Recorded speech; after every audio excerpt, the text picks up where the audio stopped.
नमस्कार, NMF news पर आप सभी का बहुत स्वागत। मैं हूं आपके साथ अभिषेक पुंडीर। देश में घुसपैठ एक बहुत बड़ी समस्या है। सुप्रीम कोर्ट के वकील अश्विनी उपाध्याय का ऐसा कहना है कि देश में तकरीबन 5 करोड़ अवैध घुसपैठिए फिलहाल मौजूदा वक्त में रह रहे हैं।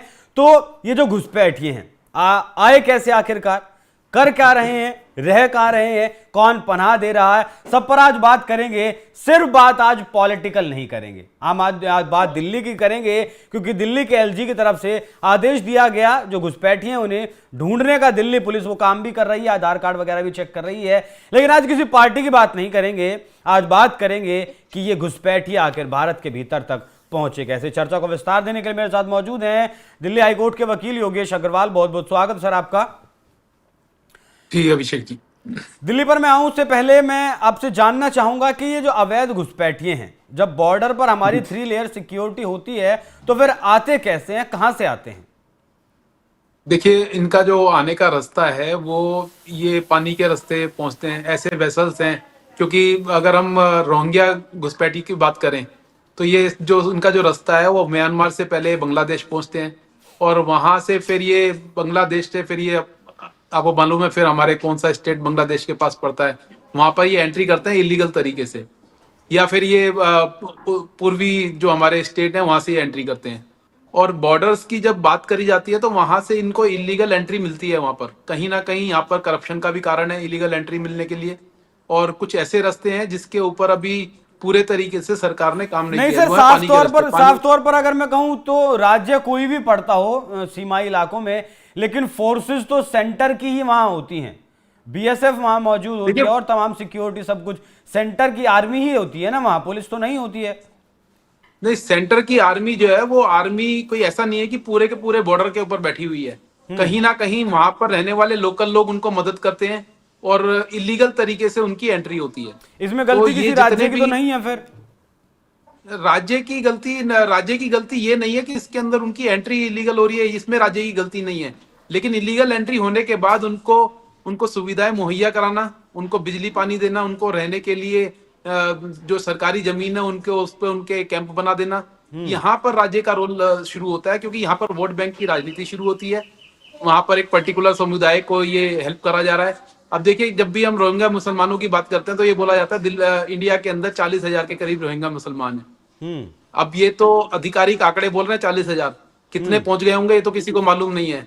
और म्यांमार से ये वहां से जो रखाइन प्रोविंस है वहां से ये सारे घुसपैठ हो रहा है, वहां से ये भगाए गए, वहां से भागने के बाद ये इंडिया के अंदर एंट्री कर रहे हैं। तो देखिए, इसका जो हल है अगर बात करते हैं तो सबसे पहले राज्य सरकारों को ये समझना पड़ेगा कि जिस भी तरीके से जिस भी पॉलिटिकल उसके अंदर आकर के इनको जो हेल्प की जा रही है, अगर दिल्ली में रोहिंग्या मुसलमान रह रहे हैं तो कहीं ना कहीं उसमें सरकारें उसको हेल्प कर रही हैं, उनको बिजली दे रही हैं, उनको पानी दे रही हैं, उनको रहने के लिए जमीन दे रही है, तभी तो वो यहाँ रह पा रहे हैं।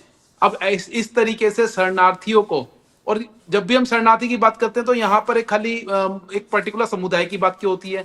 बांग्लादेश के अंदर हिंदुओं के ऊपर जो अत्याचार हो रहे हैं, वहां से अगर हिंदू यहाँ पर आना शुरू करें, पलायन करें, तो क्या उनके लिए भी ये सरकारें काम करेंगी? क्या उनको भी यहाँ पर पहचान मिलेगी? क्या उनके लिए भी मदद की जाएगी?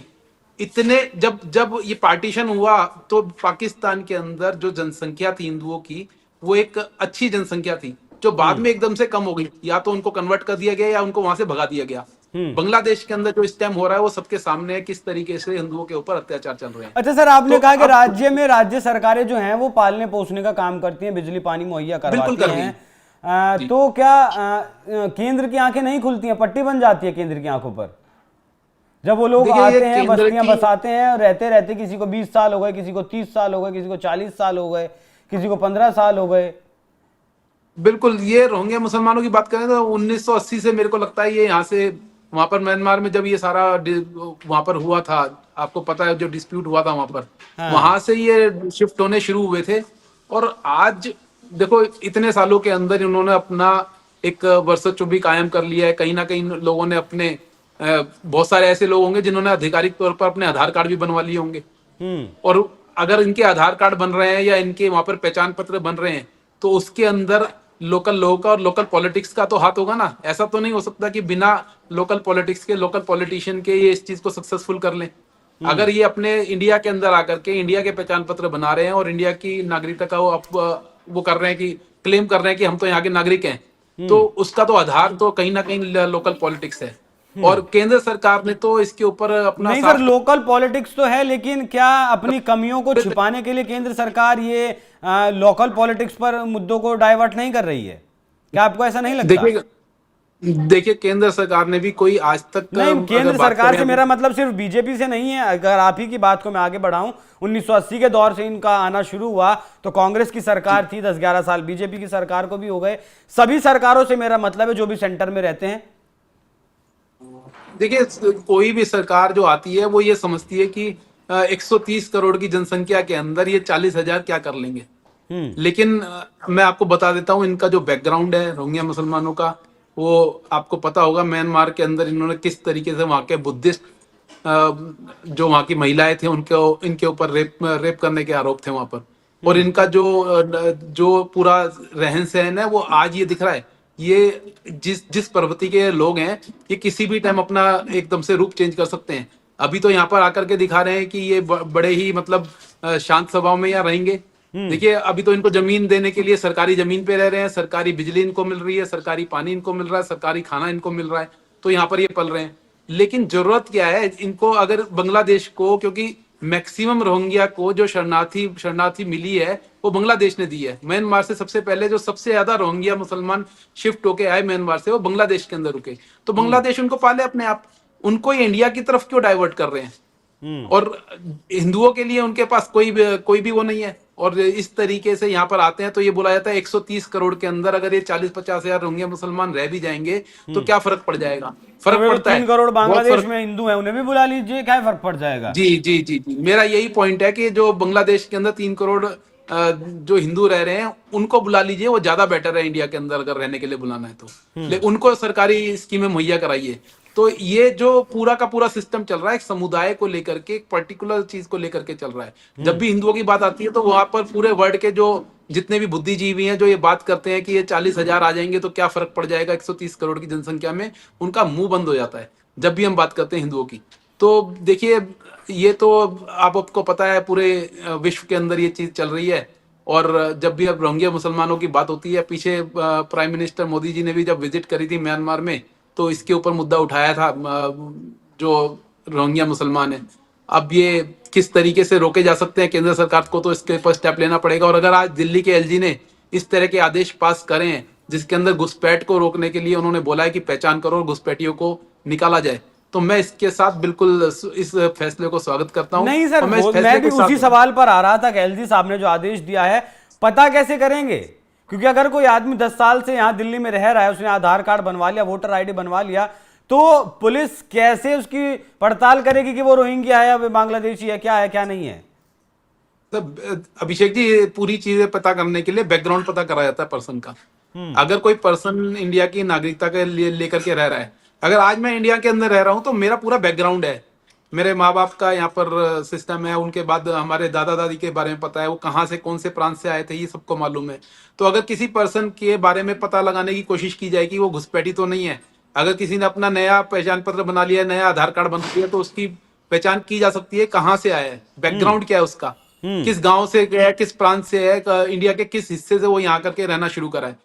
तो अगर ये पूछा जाएगा तो पता लग जाएगा ये घुसपैठी तो नहीं है। और कहीं यहाँ की लोकल पॉलिटिक्स ने इसको हेल्प करके यहाँ पर वोट बैंक की राजनीति में तो इसके ये पहचान पत्र नहीं बना दिए हैं। ऐसे तो नहीं है इनके वोटर आईडी कार्ड इसलिए बनाए गए होंगे कि फ्यूचर में जब इलेक्शन होंगे तो उनको बेनिफिट मिलेगा। तो ये पहचान करना कोई मुश्किल काम नहीं है। और जैसे ही अब इस तरह के आदेश पारित होंगे तो आपको पता है पॉलिटिकल पार्टी अभी चिल्लाना शुरू कर देगी। पॉलिटिकल माइलेज किसे मिलेगा किसे नहीं मिलेगा वो एक अलग मसला है। लेकिन हैरानी की बात क्या है वकील साहब कि दरगाह हजरत निजामुद्दीन के मुस्लिम नेताओं और दिल्ली के उलेमाओं ने एलजी साहब से इस बारे में बात की थी, मुलाकात की थी कि दिल्ली में अवैध घुसपैठियां उन पर कदम उठाइए, तब जाकर ये फैसला एलजी साहब ने लिया।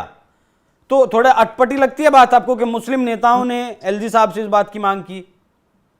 अटपटी नहीं है। देखिए, मैं आपको बता देता हूं, जो ये रोहिंग्या घुसपैठी हैं ये किसी भी तरीके से, चाहे वो हिंदू हो चाहे हमारे यहाँ देश में रहने वाले मुसलमान हो, किसी के लिए भी ठीक नहीं है। इनका जो बैकग्राउंड है अगर आप लोग पढ़ेंगे तो बैकग्राउंड इनका बहुत ही खराब है। ये बहुत ही खूंखार प्रवृत्ति के लोग हैं। अभी तो ये शांति से रह रहे हैं लेकिन किस दिन अपना रूप चेंज करेंगे पता नहीं लगेगा। तो इनका हमारे देश के अंदर आके रहना ये किसी भी तरीके से ठीक नहीं है। किसी भी तरीके की अगर इनको फैसिलिटीज दी जा रही है, किसी गवर्नमेंट के द्वारा दी जा रही है, तो मुझे लगता है कि उसको इमीडिएटली बंद कर देना चाहिए। और इस घुसपैठियों को, ऐसे घुसपैठियों को इमीडिएटली, जिस रास्ते से ये आए हैं, अगर पानी के रास्ते से आए हैं तो पानी के रास्ते से इनको वापस भेज देना चाहिए। और अगर इनका घुसपैठ का जो तरीका है वो एक ही है, ये बांग्लादेश से ही वापस आ रहे हैं, तो मुझे लगता है ऐसे जितने भी घुसपैठी हैं जो बांग्लादेश से इंडिया के अंदर एंटर करें, इनको वापस बांग्लादेश के अंदर ही भेज देना चाहिए। चलिए, बहुत बहुत धन्यवाद हमारे साथ इस चर्चा में जुड़ने के लिए। तो देश में घुसपैठ एक अवैध समस्या है, एक बहुत बड़ी समस्या है। दिल्ली में एलजी की तरफ से आदेश दिए गए हैं। अब देखना दिलचस्प होगा कि कितने रोहिंग्या, कितने बांग्लादेशी, कुल मिलाकर कितने अवैध घुसपैठिए, 2 महीने का वक्त दिया गया है इस जांच के लिए। इन 2 महीनों के भीतर कितने लोग पकड़े जाते हैं, कुछ पकड़े भी जाते हैं या नहीं, ये सवाल बना रहेगा जब तक जांच पूरी नहीं होती। वकील साहब, एक बार फिर आपका बहुत बहुत धन्यवाद। दर्शकों, चर्चा कैसी लगी कमेंट कर जरूर बताइएगा। नमस्कार।